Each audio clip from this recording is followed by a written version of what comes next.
In this video, I'll show you how to enable and disable developer options in all Samsung phones. Now go to your phone and tap on the settings.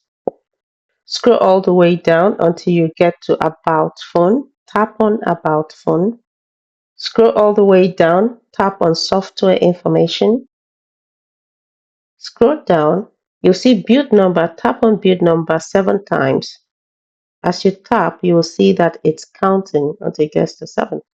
All right. Now, if you have a PIN enabled on your phone, this will come out prompting you to enter your PIN number. So I'm going to enter my PIN number. And take note, once I enter my PIN number, you will see that the options will get activated. Tap my PIN number and press next. You'll see developer mode has been enabled.